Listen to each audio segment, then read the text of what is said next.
High বন্ধুরা, আমার রান্নাঘরে আমি চলে এসেছি। আজ আমি রান্না করব আর মাছের ঝাল।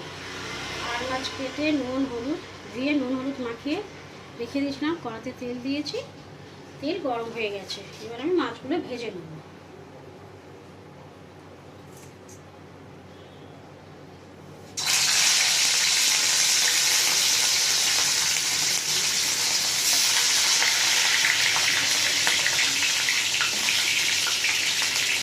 আমার মাছ ভাজা হয়ে গেছে, তুলে নিয়েছি। এবার আমি ফোড়ন দেবো। কড়াতে একটু তেল দিয়ে দিয়েছিলাম, এই গোটা গরম মশলা আর শুকনো লঙ্কা ফোড়ন দিলাম।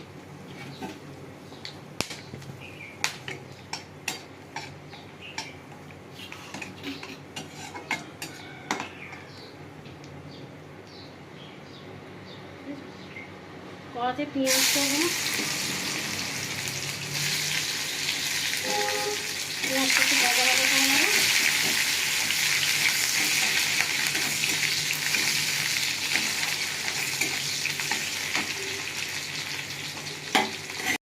পেঁয়াজটা আমি ভাজা ভাজা করে নিয়েছি। এবার আমি টমেটো দেবো।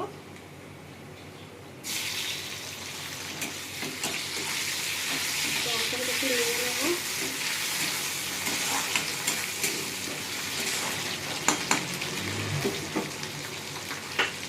তারপর আমি আদা রসুন দেবো, আদা রসুন পেস্ট দেবো। আদা রসুনটা ভালো করে একটু কষিয়ে নেবো, কাঁচা গন্ধ করে নেবো।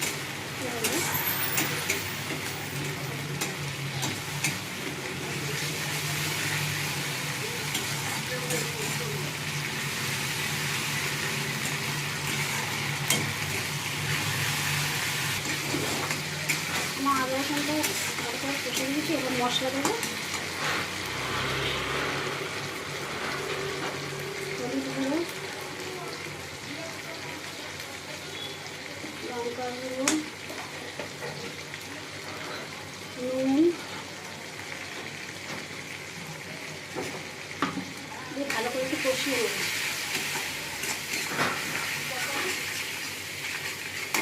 সামান্য একটুখানি জল দেবো, জল দিয়ে একটু কষাবো।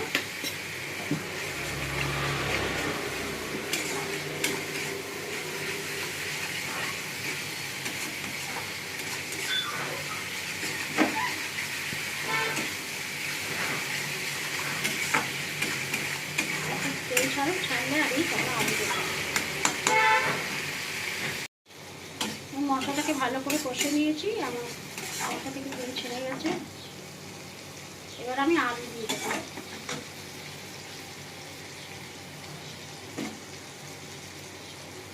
আলু আর কাঁচা লঙ্কা আলুতে ভালো করে একটু নিয়ে নেবো মশলার সঙ্গে।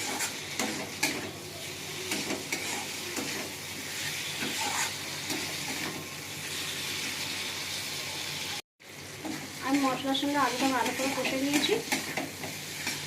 এবার আমি জল দিয়ে দেবো।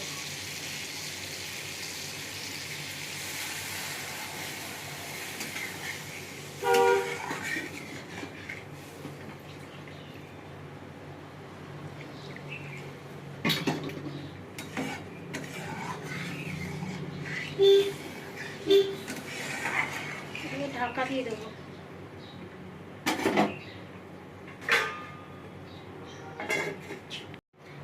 এবার আমি ঢাকাটা খুলবো।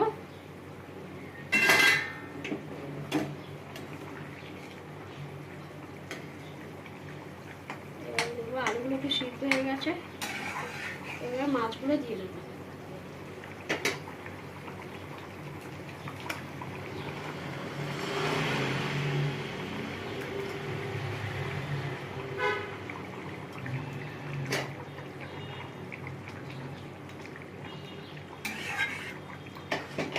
ফুটে গেলে তারপর না আবার ফুটে যাক। আমার মাছের ঝাল হয়ে গেছে। এবার আমি নামিয়ে নেব। আলু দিয়ে আর মাছের ঝাল রেডি।